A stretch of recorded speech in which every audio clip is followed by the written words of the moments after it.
الطاهرين المعصومين المظلومين ورحمة الله على أعدائهم أجمعين. أما بعد فقد قال الله سبحانه في كتابه المبين وقوله الحق. بسم الله الرحمن الرحيم. قل لا أسألكم عليه أجرا إلا المودة في القربى. صلوات الله عليه.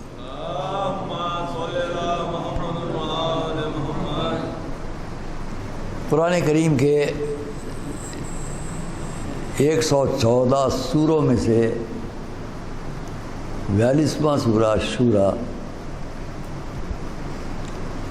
اس کی آیت نمبر 23 میں نے آپ کے سامنے ایک جز اس کا تلاوت کیا. در حقیقت اگر ہم دیکھیں تو یہ اکیلی ایک آیت قرآن کی یہاں پر نہیں ہے، بلکہ 2 آیات مل کر ہیں. لوگ دوسری آیت کا یہ ایک فقرہ پڑھتے ہیں، اس پر میں ابھی بعد میں بات کروں گا. پہلے یہ کہہ لوں کہ چونکہ آج کرونا والی پابندیوں کے ساتھ پورے ملک میں اور پوری دنیا میں جو ہو رہا ہے ہم اور آپ جانتے ہیں. آج بھی میرے پاس خانقاہ نیازیہ بریلی کے ذمہ دار بزرگ کا فون تھا. میں ہر سال 11 محرم کو وہاں جاتا ہوں کئی سال سے. کیا ہے کیا نہیں ہے ابھی تک ہمارے تمام لوگوں کو اس بات کی پوری خبر نہیں ہے کہ مجلس میں کتنے لوگ. میں نے اسے ہی کہا نہیں 5 آدمی ہم لوگ بیٹھ رہے ہیں. تعزیہ کیسے رکھا جائے گا کہ نہیں، جبکہ تمام گھروں میں تعزیہ رکھنے کی اجازت ہے، گھروں میں، امام چوک پر نہیں. یہ ہم نے ضمناً کہہ دیا. موضوع ہمارا جو ہے آپ کے سامنے وہ ہے ہمارے حضور پیغمبر اسلام جنہوں نے قرآن کریم کو اور اسلام کو پیش کیا، ان کے اہل بیت، ان کے گھر والے. آپ 2 آدمی یہاں بیٹھ سکتے ہیں، بالکل 3 آدمی ہیں نا، 5 بیٹھ، باقی چینل والے ہیں. آپ بیٹھ سکتے ہیں. ذرا جائیے، یہاں جائیے.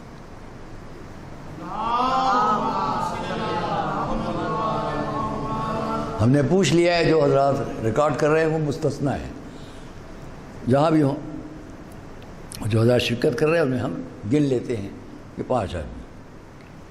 تو آئیے ہم اہل بیت کا ذکر کیوں کر رہے ہیں اور کیوں کیا جاتا ہے. یہ مجالس بغیر تذکرہ اہل بیت کے مجالس نہیں ہیں.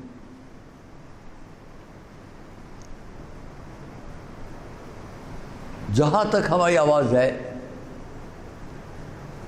اہل بیت، گھر کے لوگ، گھر والے، بیت گھر، اہل لوگ،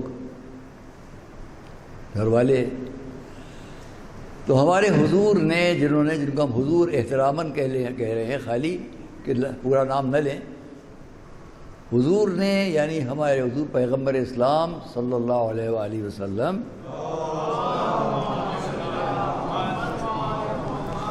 نے جب قرآن کو پیش کرنا شروع کیا تو آپ کے ساتھ سب سے پہلی شخصیت جو تاریخ میں سامنے ہے، ان میں آپ کے بھائی ہیں ہمارے آپ کے مولا علی، اور آپ کی زوجہ ہیں حضرت خدیجہ.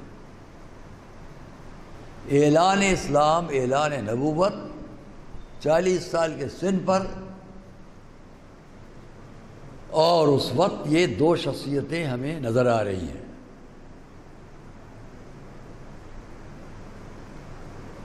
فوراً ہی جب اعلان ہو رہا ہے تو حضرت ابو طالب ان لوگوں میں بھی ہیں جو وہاں بلائے گئے ہیں اور وہ پوری طرح تائید میں ہیں.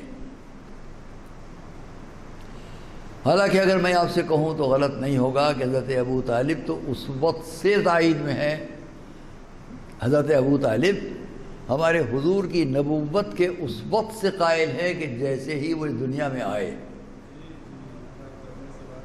ان کے اس دنیا میں آنے کے ساتھ، رسول کے اس دنیا میں آنے کے ساتھ ان کی نبوت کے قائل حضرت ابو طالب ہیں. موقع ہو تو میں بھی کہوں گا. تو پنجتن کی بات کر رہا ہوں کہ ہم کیوں اہل بیت، جن کو ہم پنجتن بھی کہتے ہیں، 5، ان میں کوشش کی گئی بہت زمانوں تک کہ کبھی آل کی لفظ سے اتباع، اتباع کرنے والے، شک پیدا کرو، کبھی اہل کی لفظ سے شک پیدا کرو، اہل بیت مراد تمام امت، یہ کوششیں کی گئی۔ اس پر بہت کچھ لکھا گیا ہے اور کہا گیا ہے۔ میں بھی یہاں اگر آپ سے کہوں کہ آج کی اس مجلس میں ہم موضوع یہی بنائیں، اہل بیت، پنجتن پر بات ہو رہی ہے، یہی موضوع ہمارا تھا، آج اس کو صرف اسی رخ پر رکھیں کہ 5 کون ہیں۔ آج ساری دنیا جانتی ہے کہ وہ 5 کون ہیں، بیچارے نہیں جانتے تو ہماری اسلامی صفوں کے کچھ لوگ یہ نہیں جانتے کہ وہ 5 کون ہیں۔ اور میں یہی کہوں گا جب وہ یہ نہیں جانتے کہ یہ 5 کون ہیں تو شاید نہ وہ تو اسلام کو جانتے نہ وہ قرآن کو جانتے۔ صلوات نہیں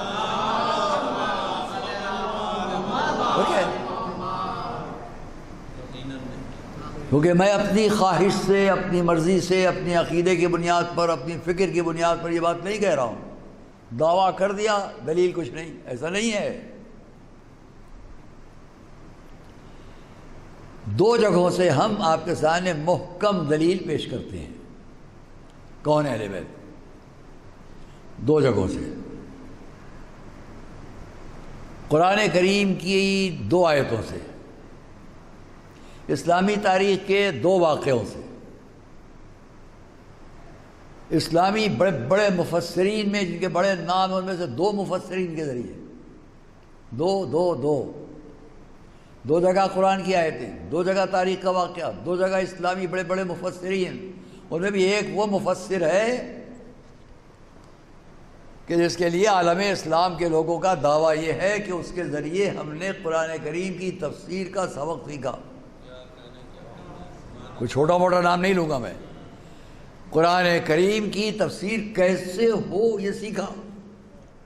آئیے اس کے بعد کوئی صاحب یہ نہ کہیں کہ اہل بیت کون، جہاں تک ان کیسٹس کے ذریعے، اس ریکارڈنگ کے ذریعے، انٹرنیٹ کے ذریعے ہماری آواز جا رہی ہو وہ متفق ہیں، لیکن جو نہ ہو سمجھنا چاہے پھر سے سمجھے گا۔ آج کے دور میں افسوس وہ ہے کہ جو مسلمان نہیں ہیں وہ بھی جانتے ہیں کہ اہل بیت کون ہے۔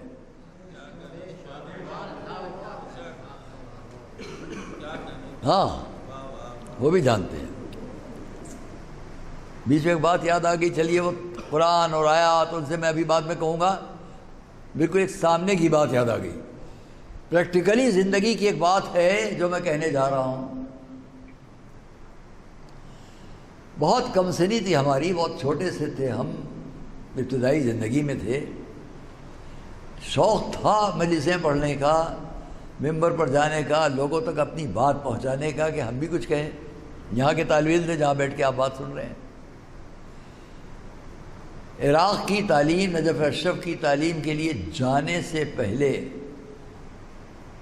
ہم نے اپنی زندگی کا سب سے پہلا عشرہ محرم، پہلی سے 10 محرم جو مجلسیں پڑھی ہیں وہ سن 56 میں ایسٹ افریقہ میں موانزہ میں، پہلا عشرہ۔ میں جانتا بھی نہیں تھا کہ عشرہ کہتے کسے ہیں، مجلسیں ہیں، عشرے کی کیفیت کیا ہوتی ہے یہ وہیں سیکھ لیا۔ موانزہ ایسٹ افریقہ، تنزانیہ میں ایک بڑا شہر ہے، لیک وکٹوریہ سے گھرا ہوا۔ لیک وکٹوریہ جو مصر میں آتے آتے نیل ندی کہلاتی ہے، دریائے نیل۔ وہاں پہلا، دوسرا عشرہ یہاں آنے کے بعد ہم نے برما میں پڑھا، رنگون میں۔ تیسرا عشرہ ہم نے تیسرے سال جموں میں پڑھا۔ اس کے بعد سے مسلسل کئی سال تک ہم میسور میں پڑھتے رہے، پھر عراق چلے گئے پڑھنے، یہ سب میں نے اس لیے بیان کیا کہ میسور میں ہم نے ایک چیز دیکھی، وہ آپ سے بیان کریں۔ ہر جگہ کے واقعات ہیں، یہ واقعہ سنیے، آپ بھی جائیے دیکھ لیجیے، میں کہوں گا غلط نہیں کہوں گا۔ جیسے آپ یہاں گنگا جمنا، ویسے ہی ادھر ساؤتھ کا بہت بڑا دریا ہے جس کو دریائے کاویری کہتے ہیں، کاویری۔ اگر میری آواز میسور کے ہمارے دوستوں ساتھیوں سب تک پہنچ رہی ہوگی تو میری بات کی تائید کریں گے۔ میسور میں جہاں کاویری فال کہلاتا ہے، آبشار گرتا ہے دریائے کاویری کا، وہ 8 میل کے یا 8 کلومیٹر کے ایریا میں، علاقے میں ایک حصہ یہاں گرتا ہے۔ اب آپ چکر کاٹ کے جائیے، یہیں پر 2 حصے گرتے ہیں، ایک یہاں ایک یہاں، ایک چکر کاٹ کے جائیے آپ 8 کلومیٹر کا، تو وہاں پر ایک دوسرا تیسرا حصہ اس کا گرتا ہے، یہ سب مل کے ایک جگہ ہو کے آگے بڑھ جاتے ہیں۔ جو سب سے بڑا حصہ اس پانی کا یہاں پر گرتا ہے، جہاں قریب میں ایک قبر ہے، بہت لمبی قبر ہے، اس کی تاریخ وہاں کے لوگوں کو بھی نہیں معلوم ہے۔ اس قبر کو وہاں مردان غیب کہتے ہیں، لمبی قبر ہے، کوئی ایسے بزرگ کی قبر ہے وہ کہ جو کبھی بڑے طویل القامت ہوں، جیسے بھی بڑی لمبی قبر ہے۔ اور جہاں وہ دریا، یہ سنیے آپ، جہاں وہ دریا کاویری گر رہا ہے، میں بیٹھا ہوں، آپ میری طرف دیکھیں گے، میں یہاں بیٹھا ہوں، یہ اوپر سے دریا گر رہا ہے۔ جب پورے زور سے دریا آ کے گرے گا تو پیچھے پہاڑی خالی دکھائی دے گی، یہ پیچھے پہاڑ ہے، یہ دیوار، اس کو پہاڑ سمجھ لیں آپ، یہ خالی دکھائی دے گا، یہ پانی یہاں گر رہا ہے، زور میں آئے گا دریا یہاں گرے گا، پیچھے جگہ خالی دکھائی دے گی۔ جب بہت زیادہ پانی گرے گا تو وہاں سے یہاں تک گرے گا، اور جب گرمیوں کے زمانے میں ذرا اس کا زور کم رہے گا تو آگے تو گرے گا، پیچھے دکھائی دے گا۔ وہاں میں نے کیا دیکھا عزیزان گرامی، ہم نے خود حیرت سے دیکھا ہے، تو کئی مرتبہ گئے ہیں، تو ایک وقت ایسا تھا کہ دریا کا زور شور گرنا ویسا نہیں تھا۔ میں نے دیکھا پیچھے چٹان پر لکھے ہوئے 5 نام لکھے، دیکھے چٹان پر، پتھر پر نقش ہیں یہ 5 نام، محمد، علی، فاطمہ، حسن، حسین۔ کہیں دور جانے کی ضرورت نہیں ہے، جاؤ میسور جاؤ اور جا کے دیکھیں آپ لوگ وہاں، یہ اس چٹان پر لکھنے والا کون؟ نہ کشتی سے جا کے لکھ سکتے ہیں، نہ اوپر سے کسی طرح وہاں پہنچ کے لکھ سکتے ہیں، جو جانا چاہے گا ہلاک ہو جائے گا، اس لیے پانی ہے، دریا ہے پورا جو گر رہا ہے، کم دھارے میں بھی اگر گر رہا ہے جب بھی کوئی وہاں پہنچ نہیں سکتا۔ یہ وہاں کون سا خط تھا اور کس کا ہاتھ تھا اور کس کا قلم تھا جس نے پتھر پر یہ لکھ دیا؟ جب پتھر پہ لکھا جا سکتا ہے تو ہمارے دلوں پر کیوں نہ لکھا ہوا ہو، محمد، علی، فاطمہ، حسن، حسین۔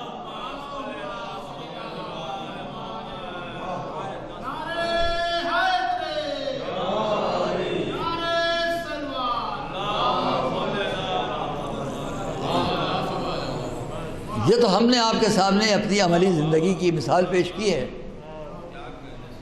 ہم نے پوچھا لوگوں سے یہ کیسے ہے، وہ خود حیران تھے، ان کا دیکھتے ہیں، ہمیں یہ نہیں اندازہ ہو سکتا کس نے لکھا ہوگا۔ جبکہ جہاں وہ مردان غیب کی قبر ہے وہاں ابھی جو فریم لگے ہوئے ہیں اس میں اہل بیت اطہار کا ذکر ہے۔ ہر جگہ اس ہندوستان میں بھی جہاں جہاں کونے کونے میں جاتے ہیں وہاں بھی بہت سی نشانیاں ہیں، دنیا میں جہاں جا کے وہاں بہت نشانیاں ہیں، بس نشانی دیکھنے کی توفیق ہو جائے۔ قرآن کریم کی ایک آیت سناؤں، یمرون علیہا وہم عنہا معرضون، یہ ہماری نشانیوں کی طرف سے گزر جاتے ہیں منہ موڑے ہوئے، دیکھنا بھی نہیں چاہتے کیا ہے اللہ کی نشانی۔ جب دنیا میں بہت سے ایسے ہیں جو اللہ کی نشانیوں سے منہ موڑ کے نکل جاتے ہیں تو جن کے دلوں میں بغض ہو اہل بیت کا، وہ کہاں دیکھیں گے، کہاں ذکر ہے، کہاں نشانی۔ صلوات محمد و آل محمد.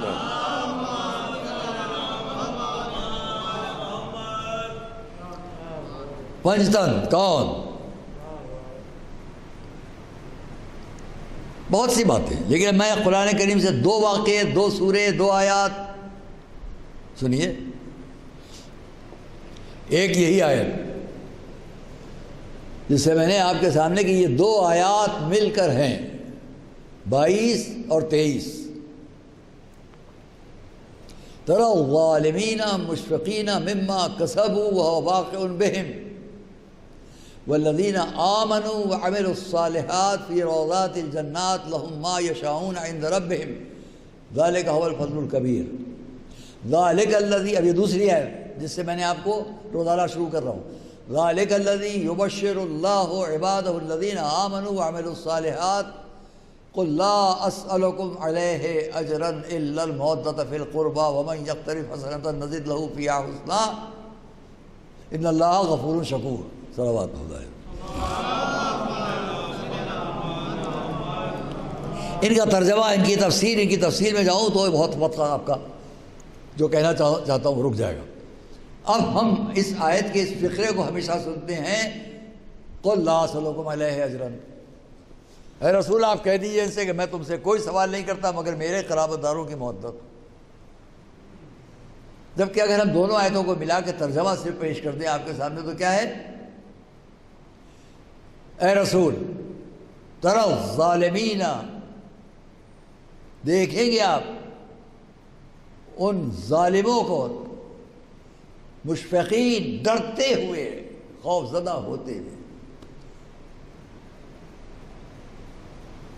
مما کسبوا، جو دنیا میں اپنے بدعمالیوں، بدکرداریوں، گناہوں سے انہوں نے کمایا.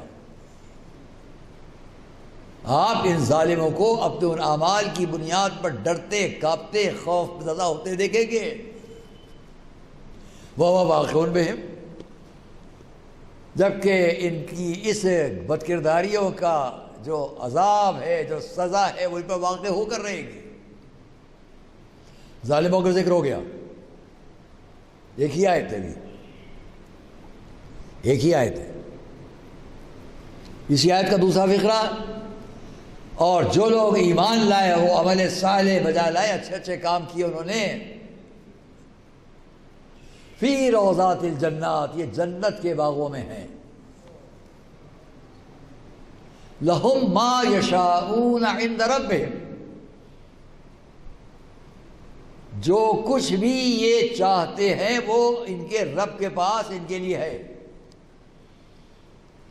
ایمان لانے والے، اچھا کام کرنے والے، یہ جو چاہیں گے، وہ توجہ کریں آپ، جو ایمان لے آئے، نیک کام کر لیے، ان کے لیے ضمانت دے رہا ہے قرآن کے اللہ کے پاس وہ سب کچھ ان کے لیے ہے جو یہ چاہیں گے. مطلب ہماری مرضی کے مطابق وہاں سب ہے، تو جس نے ہم کو ایمان دلوا دیا ہو اس کی مرضی کے مطابق کیا نہ ہوگا. صلوات محمد و آل محمد. ہمارے لیے ما یشاؤن، لہم ما یشاؤن عند ربہم. میں اس کی تفسیر میں ابھی نہیں جاؤں گا، ورنہ کسی اور بیان کروں گا آپ سے، اشارتاً کہہ دوں، اچھا لگے گا آپ کو، اچھا لگے گا. آپ جنت میں، ہم آپ جنت میں ہیں. یہ ایک پرندہ اڑتا ہوا جا رہا ہے، بہت خوبصورت تیتر ہے، پرندہ ہے، کوئی ہے. دیکھا، دل میں آیا، دل میں کیا خواہش ہوئی، یہ بھنا ہوا ہم کو ملتا ہم کھاتے، بھنا ہوا روسٹڈ ہم کو مل جاتا ہم کھاتے. اسی وقت وہ پرندہ بھنی ہوئی شکل میں آپ تک سکتے. اور جب آپ یہ تفسیر میں ہے، قرآن میں اپنے دوست نہیں کہہ رہا ہوں، جب ہم اسے کھا چکیں گے وہ پھر اڑے گا، پھر ویسے ہی جانے لگے گا. اتنی دیر کے لیے ہمارے ارادے کے مطابق اس کی پوری حیت بدل گئی، پھر زندہ ہوا، پھر چلا گیا.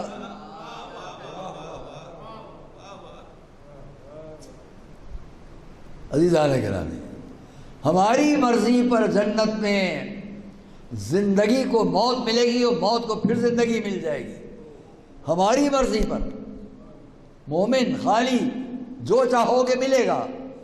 تو جس نے یہ سب سکھایا ہو اس کی ٹھوکروں میں مردہ کیسا نہیں زندہ ہو جائے گا. صلوات محمد و آل محمد پر.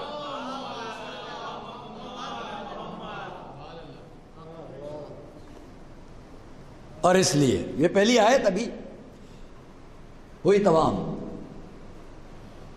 جو بھی یہ چاہیں گے وہ ہوگا. اور یہ اللہ کا بہت بڑا فضل ہے ان کے لیے. اب آگے کی آیت میں اس کو ملا لیجئے. اور یہی وہ انعام ہے.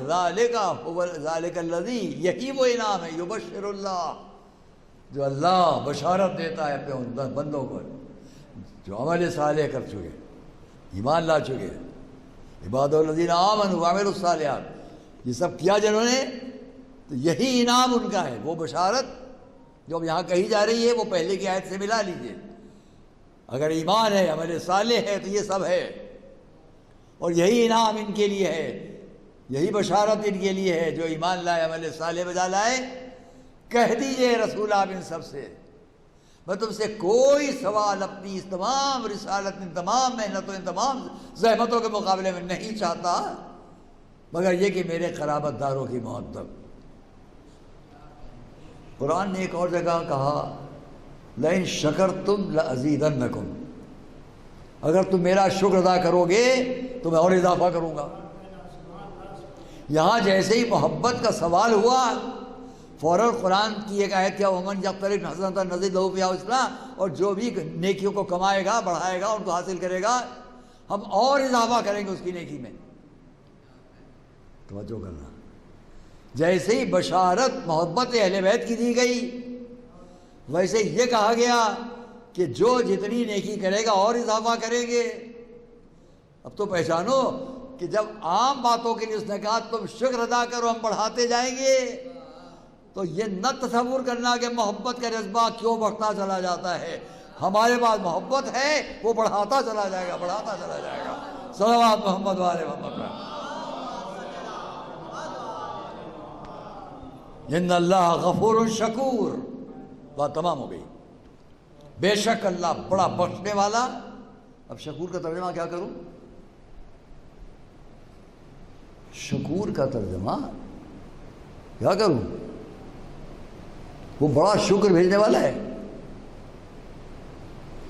اردو ترجمہ تو یہی ہوگا. جی نہیں، ہر مفسر جائے گا اس بات تک، اس کے لیے نہیں کہا جائے گا. وہاں یہ کہا جائے گا کہ وہ بڑا بخشنے والا ہے اور بڑی قدردانی کرنے والا ہے. تو کاہے کی قدردانی کرے گا؟ رسول آپ کہہ دیں ان کی محبت، اجر رسالت، اگر اسے تم مان لو گے تو اور اضافہ اور اضافہ اور اضافہ ہوگا، اور اسی کی وہ قدر کرتا رہے گا، انعام دیتا رہے گا. صلوات محمد علیہ. آئیے، جب یہ آیت میں نے آپ سے وعدہ کیا ہے محکم طور پر تاریخ کے 2 واقعے 2 آیتیں، یہ آیت آپ نے سن لی، برابر آپ کے سامنے تلاوت ہو رہی ہے. واقعہ کیا ہے؟ اور واقعہ بھی سن لیجئے. لکھنے والے کون ہیں؟ لکھنے والے بھی کوئی معمولی شخص نہیں ہے. میں نے کبھی کہا ہے، یہاں دوہرا دوں، عالم اسلام میں بہت بڑا نام ہے مفسرین میں جو قرآن کی تفسیر کرتے ہیں، جو تفسیر کے سبق دیے. عالم اسلام میں ایک بہت بڑے مفسر ہیں، ان کا نام کیا ہے؟ علامہ جار اللہ زمخشری. ان کے نام پر جو تفسیر ہے وہ منسوب ہے تفسیر زمخشری، جبکہ اس کا اصلی نام ہے تفسیر کشاف. تفسیر کشاف کو اگر آپ لکھیں تو کاف الف پھر لام شین الف فے، یہ وہ کشاف. اس تفسیر کے ٹائٹل پیج پر 2 شعر لکھے ہوئے ہیں. اس میں سے ایک یہ ہے الجہل کالداء والکشاف کشافی.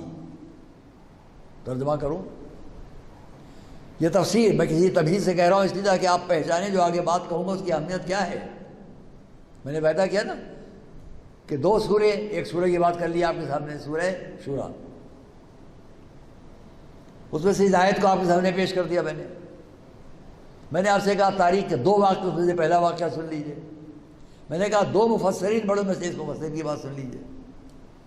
تفسیر کشاف وہ تفسیر ہے کہ جس سے نقل کیا آگے کے لوگوں نے.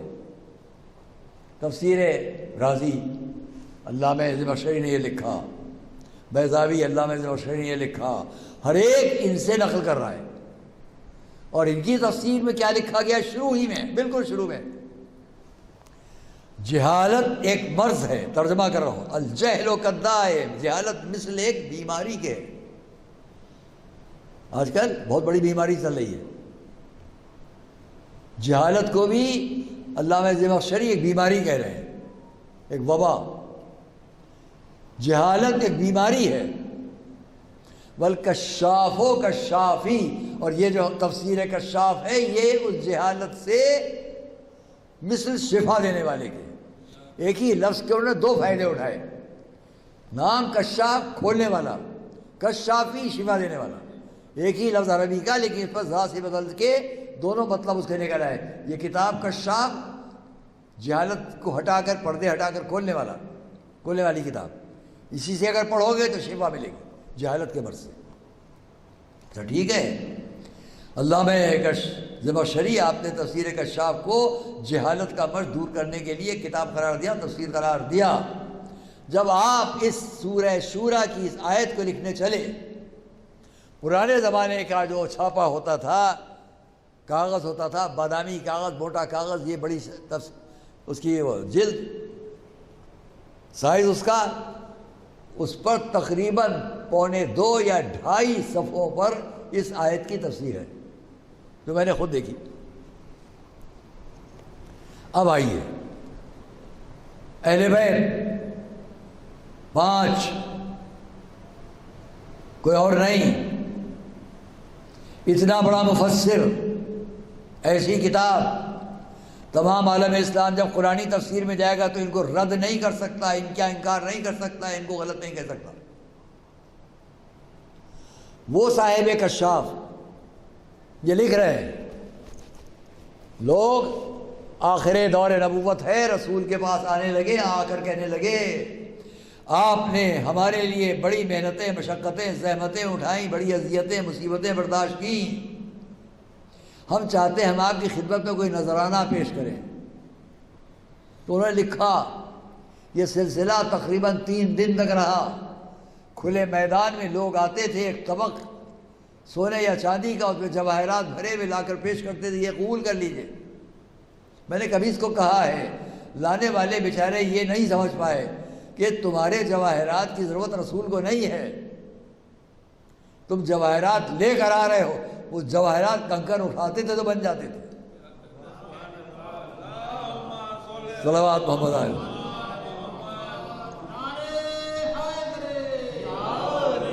انہیں ضرورت نہیں ہے.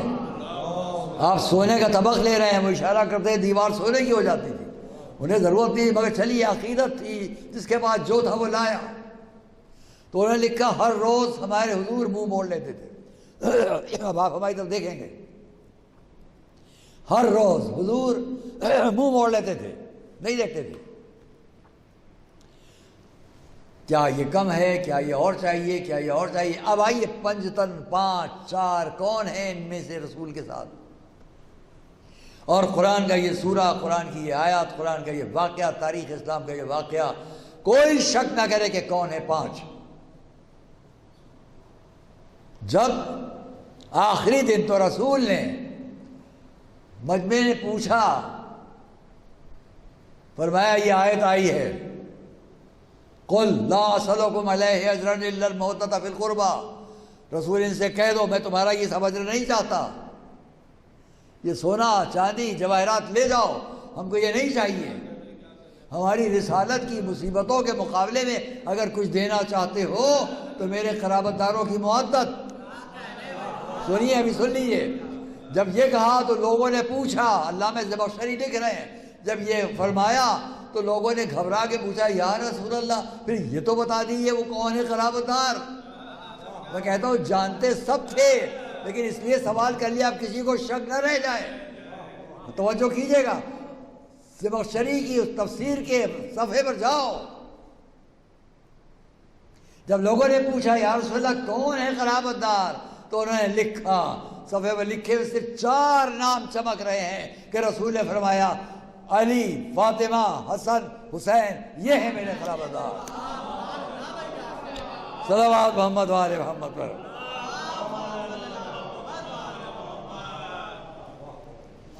کوئی شک نہ رہ جائے۔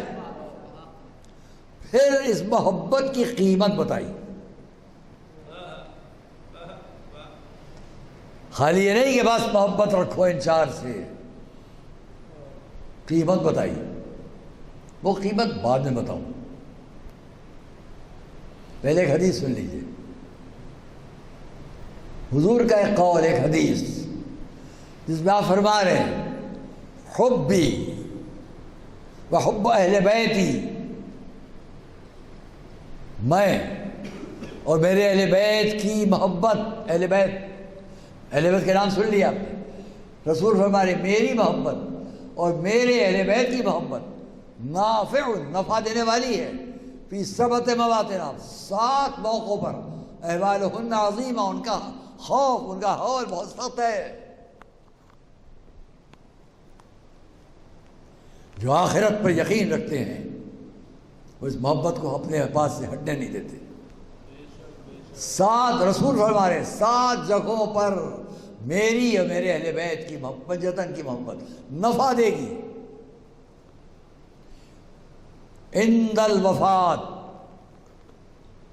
موت کے وقت، وفی القبر، قبر میں، عند الوفات وفی القبر، قبر میں، عند الوفات، وفات کے وقت، عند الموت، موت کے وقت، عند الوفات، وفات موت کے وقت،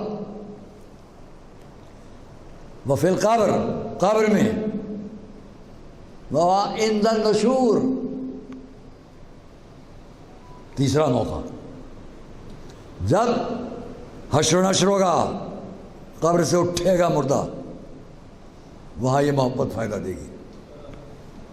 عند الکتاب، جب قیامت میں اس کے ہاتھ میں نامہ اعمال دیا جائے گا۔ میں ایک ایک کی تفصیل بیان کرتا ہوں، وقت کا خیال ہے۔ عند الکتاب، جب اس کے ہاتھ میں اس کا نامہ اعمال ہوگا، یہ محبت فائدہ دے گی۔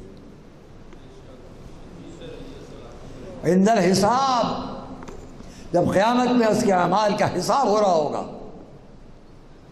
اس وقت یہ محبت فائدہ دے گی۔ عند المیزان، جب ترازو میں نامہ اعمال تولے جا رہے ہوں گے۔ چھٹی، اب 7ویں سن لیجیے۔ عند الحساب، عند المیزان، جب ترازو میں تولے جا رہے ہو، حساب کتاب ہو رہا ہو۔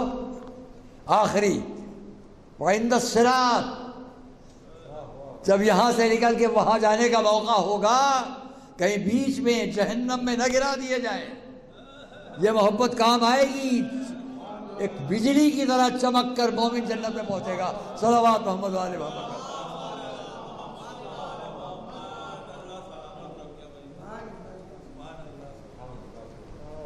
دوستو اور عزیزو، بس اتنا اور کہہ دوں تاکہ آج کی بات تمام ہو جائے اس آیت سے متعلق، کہ پھر یہاں علامہ زمخشری نے، صاحب تفسیر کشاف نے، وہ 7 حدیثیں محبت پر اور 7 حدیثیں عداوت پر لکھی، جو آپ ہزاروں بار سن چکے ہوں گے مجالس میں۔ ان میں سے 2 ایک نادر حدیث ہیں جو وہاں کتاب میں نہیں ہیں، علماء نے باہر سے بیان کی اور جگہوں سے۔ من مات علی حب آل محمد مات شہیدا، ہم نہیں کہہ رہے۔ علماء اسلام کا بہت بڑا نام، مفسرین میں بہت بڑا نام، علامہ زمخشری صاحب تفسیر کشاف، پہلی حدیث اس میں علی کی لفظ نہیں ہے، یہ بعد میں ہے، بات کی حدیث میں معلوم نہیں، میں نہیں کہہ سکتا کہ یہ فرق کیوں ہوا ہے۔ پہلی حدیث من مات علی، جو بھی مر جائے محبت آل محمد دل میں رکھ کر، مات شہیدہ، وہ شہادت کی موت مرتا ہے۔ الا ومن مات علی حب آل محمد مات مغفورا، جو رسول فرما رہے ہیں اس آیت کی تفسیر کے بعد، علامہ زمخشری لکھ رہے ہیں، جو بھی محبت آل محمد، میرے اہل بیت کی محبت دل میں رکھ کے جو مر جائے گا، مات مغفورا، وہ بخشا ہوا مرے گا۔ الا ومن مات علی حب آل محمد مات تائبا، جو میرے اہل بیت کی محبت دل میں رکھ کر مر جائے گا، دنیا سے اٹھے گا، وہ ایسے جائے گا جیسے توبہ کیا ہوا۔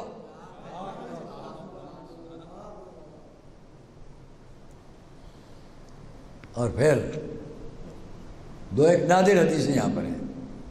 الا ومن مات علی حب آل محمد مات مستقبل الایمان، جو ان کی محبت دل میں رکھ کر مر جائے گا وہ اس طرح مرے گا جیسے اس کا ایمان کامل ہے، کمال ایمان کی حالت میں۔ اب اسی میں یہ ہے، الا ومن مات علی حب آل محمد جعل اللہ قبرہ مزار ملائکۃ الرحمہ و منکر و نکیر، جو ان کی محبت دل میں رکھ کر مر جائے گا، اللہ اس کی قبر کو ملائکہ رحمت کی زیارت گاہ قرار دے گا، اور جو منکر و نکیر ہے ان کی بھی۔ اس لیے میں کہا کرتا ہوں، آپ فتویٰ دیتے ہیں کیا بدعت ہے کیا سنت ہے، قبروں پر جانا بدعت۔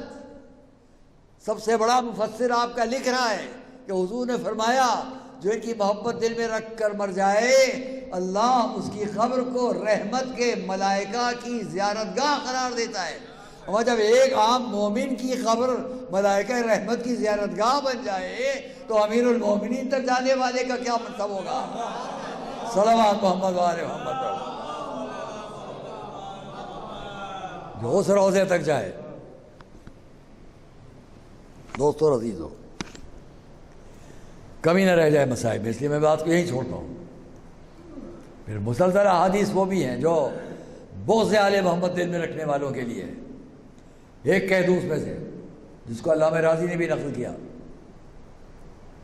الا ومن مات علی بغض آل محمد جاء یوم القیامت مکتوب بین عینیہ آئس من رحمت اللہ، اور اس کا ایک لقب لکھا انہوں نے بعد میں، وہ شخص جو آل محمد، رسول فرما رہے ہیں، جو ان کا بغض عداوت کینہ رکھ کے مرے گا، جب وہ قیامت میں اٹھے گا تو اللہ اس کی پیشانی پہ یہ لکھا ہوا ہوگا آئس من رحمت اللہ، یہ اللہ کی رحمت سے مایوس تھا۔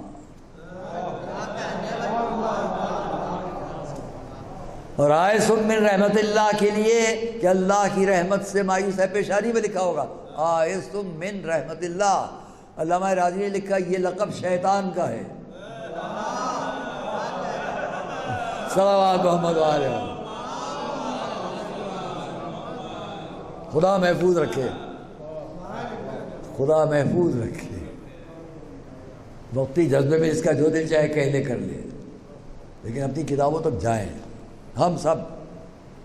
یہ ایک واقعہ، اب نہیں ہے وقت کہ میں دوسری بات بھی آپ سے کہوں، دوسرا واقعہ قرآن کی دوسری آیت، لیکن تمام نہ ہو، تمام کر لوں بات کو 2 لفظوں میں کہہ لوں گا۔ عادت ہے میری، چاہے بات کو دیر تک کہوں گا، جلدی کہہ لوں، جلدی کہہ لوں گا۔ دوسرا واقعہ، دوسرا سورہ، دوسری جگہ آل عمران، دوسرا سورہ، اسی کے اندر آپ نے اس دن سنا مباہلہ،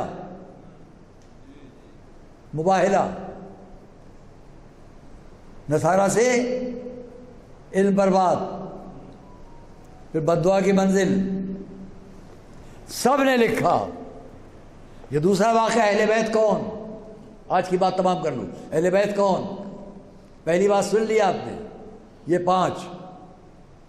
اب دوسری جگہ، دوسرا واقعہ، دوسرا وقت، دوسرا سورہ، دوسری آیت، جس کو میں نے ابھی آپ سے کہا مباہلہ، نصارہ، نجران سب ہیں۔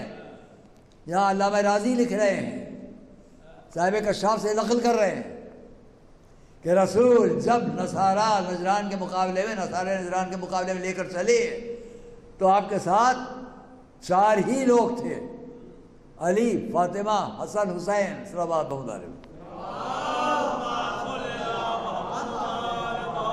یہ 4 خالی لے کر چلے۔ کب؟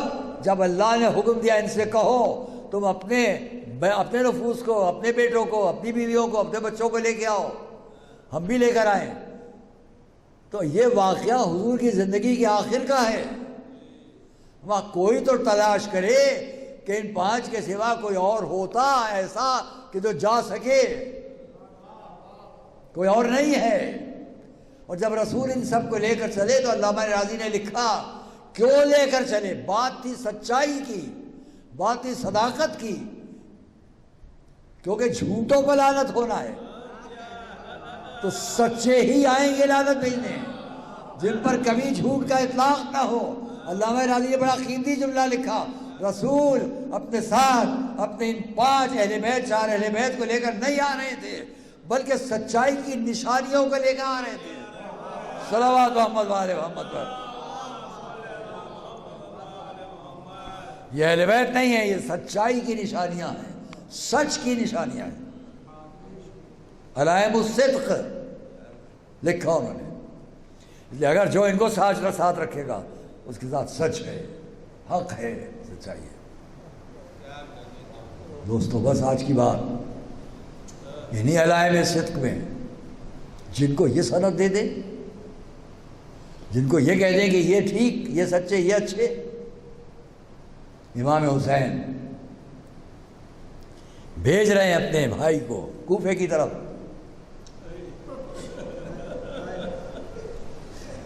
حضرت مسلم ابن عقیل کیا لکھ کر بھیجا کوفے والوں کو؟ بڑے بڑے مورخین نے لکھا جب کوفے پہنچے تو پہلے ہی دن 30,000، 1 2 نہیں، 30,000 انسان آپ کے ساتھ آئے۔ اور خط پہ لکھا انا باعث الیکم اخی وابن عمی ثقتی من اہل بیتی مسلم ابن عقیل، میں حسین ابن علی تم لوگوں کی طرف بھیج رہا ہوں میرے بھائی کو، میرے شہزاد بھائی کو، میرے اہل بیت میں جو ثقہ ہے، سب سے معتبر علم میں، فضل میں، شریعت کے پہنچانے میں، مسلم ابن عقیل کو۔ جب چلنے لگے ایک ایک سے رخصت ہوئے، اس وقت چاہنے والی شریک حیات اگر مناسب سمجھیں یہ بچے آپ کے بغیر نہیں رہ سکتے، ان کو آپ اپنے ساتھ لے لیں، آپ کو بھی اچھا لگے گا، آپ کو بھی پردیس میں دل لگے گا۔ میں نہیں کہہ سکتا کیا منظر ہوگا، ہاں لوگوں نے اتنا لکھا کہ حضرت مسلم ابن عقیل جب رخصت ہوئے ہیں بنی ہاشم سے، محلہ بنی ہاشم سے، خانوادہ بنی ہاشم سے رخصت ہوئے ہیں، تو اس وقت سے کوہرام تھا وہاں، وہ اس سے کم نہ تھا جو کربلا میں حضرت علی اکبر کے رخصت ہوتے تھے۔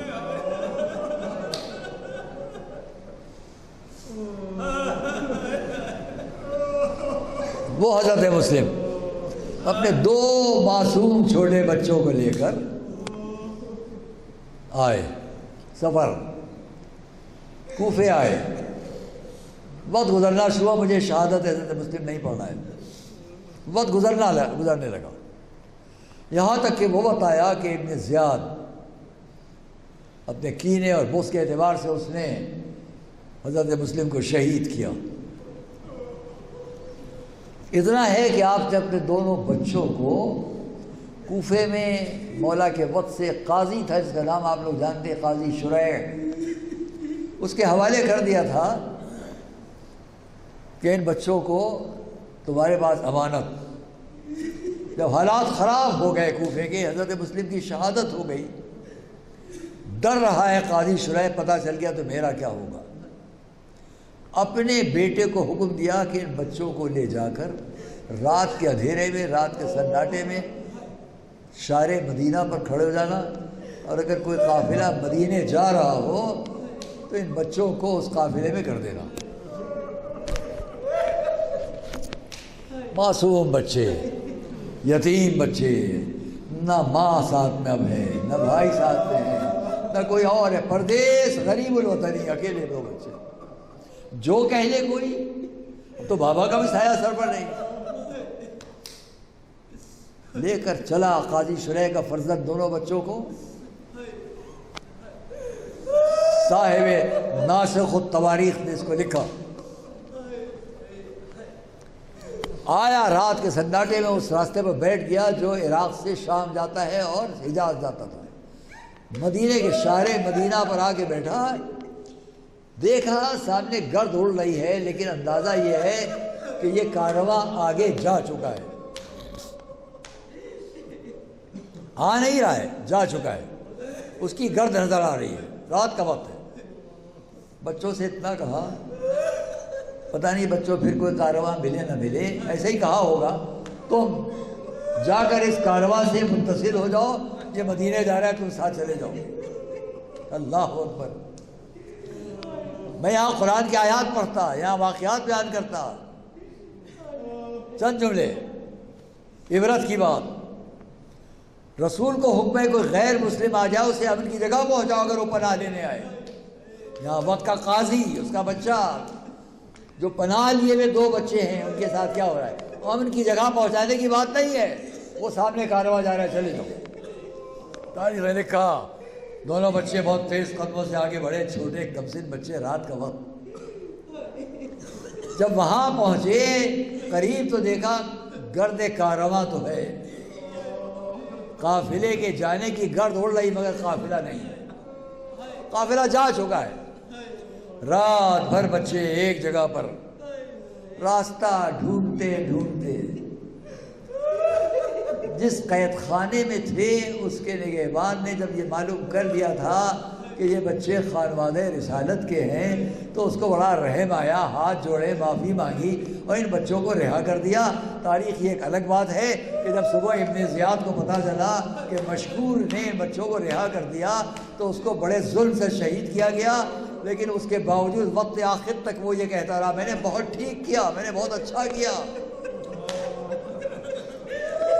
ہاں بچوں سے اس نے ضرور کہا تھا دیکھو بچوں، جا تو رہے ہو، زمانہ دشمن ہے، راتوں کو سفر کرنا، دن کو کہیں پناہ دے دینا. وہی بچے، وقت گزر گیا. میں نے ساری بات کو سمیٹ کے اتنا کہا، وہ وقت آ گیا کہ بچے قیدی بنائے گئے، قید خانے میں رہے، مشکور نے آزاد کیا، راتوں کے سفر کے حساب سے پھر چلے، اور اب آئے کہ اب صبح ہو رہی تو کیا کریں. سارا واقعہ، وقت، تاریخ سب سمیٹ کے کہہ رہا ہوں. آئے، آ کر دونوں بچے ایک درخت پر بیٹھ گئے. ایک کھجور کا درخت جس کی 2 شاخیں تھیں، ان کے قریب دونوں بچے بیٹھ گئے کہ دن کو ہمیں نہیں چلنا چاہیے.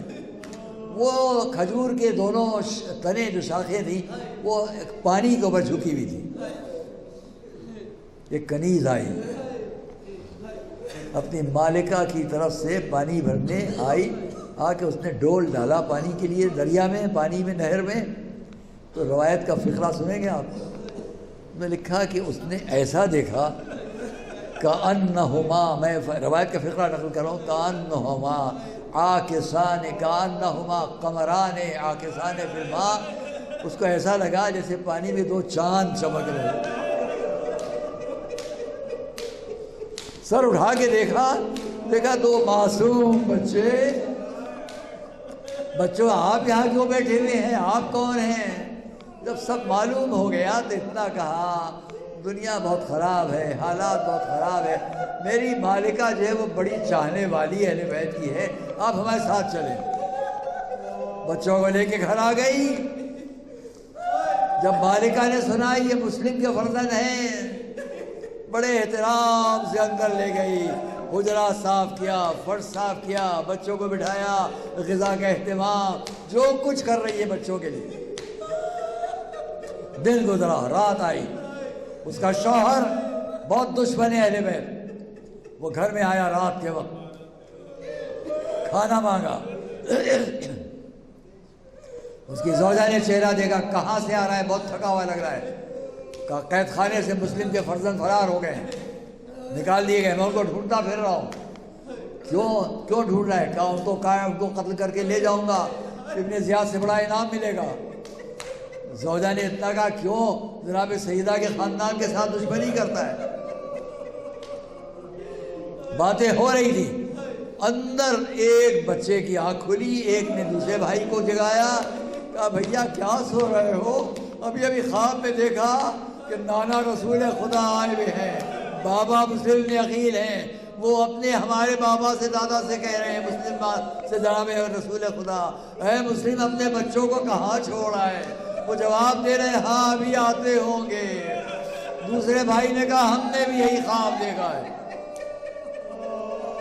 ہم نے بھی یہی خواب دیکھا ہے۔ عزیزوں کچھ دیر نہ گزری تھی، اس نے آواز سنی، اندر آیا، بچوں کو دیکھا، پوچھا آپ کون ہیں؟ جب جواب دے دیا کہ ہم مسلم کے یتیم، میں آپ کی تلاش میں تو میں دنیا میں تھا، میرے گھر میں ہیں۔ بچوں کو اٹھایا، بڑے ظلم سے ایک ستون در سے باندھا، صبح تک ظلم کرتا رہا، دریا کی طرف قتل کرنے لے چلا۔ چند جملوں میں بات تمام کر لوں، پیچھے پیچھے زوجہ دوڑتی ہوئی، جوان بیٹا دوڑتا ہوا، ارے کیا کر رہا ہے؟ تجھے رسول سے شرم نہیں؟ تجھے خانواد رسالت سے شرم نہیں؟ آیا دریا کے قریب، دونوں بچوں کو جب قتل کرنا چاہا، دوڑ دوڑ کر مومنہ روک رہی ہے، تلوار کا وار اپنی بیوی پر بھی کیا، اس کی کلائی کٹی، وہ اپنے خون میں لوٹ رہی ہے۔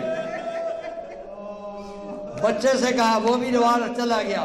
آخر جب خود پڑھا، آخری فقرے سنے، ایک مرتبہ بڑا بھائی دوڑ کر چھوٹے بھائی سے لپٹ گیا، پہلے مجھے قتل کرنا اگر تو قتل کر۔ اتنا پوچھا تیری یہ خواہش کیوں ہے کہ تجھے پہلے قتل کروں؟ کہا سن لے اے شیخ، جب گھر سے چلے تھے میری ماں نے میرے چھوٹے بھائی کا ہاتھ میرے ہاتھ میں دیا تھا، کہا تھا اس سے ہوشیار رہنا۔ ایک مرتبہ آگے بڑھا بچے کو گھسیٹ، دونوں بچوں نے آخری تمنا نماز کی، نمازیں ادا ہو رہی تھی، سر کٹتے گئے، لاشیں دریا میں ڈال دیے گئے۔ تاریخ نے لکھا جب تک دوسرے بھائی کا لاش آنا آ گیا، پہلی لاش دریا میں تیرتی رہی، یہاں تک کہ وہ بھی آیا، ساروں میں ہاتھ دیے دریا کی لہروں پر۔ آج جہاں روضہ طفلان مسلم ہے، وہاں وہ دونوں بچے سیالم الذین ظلموا یوم القیامۃ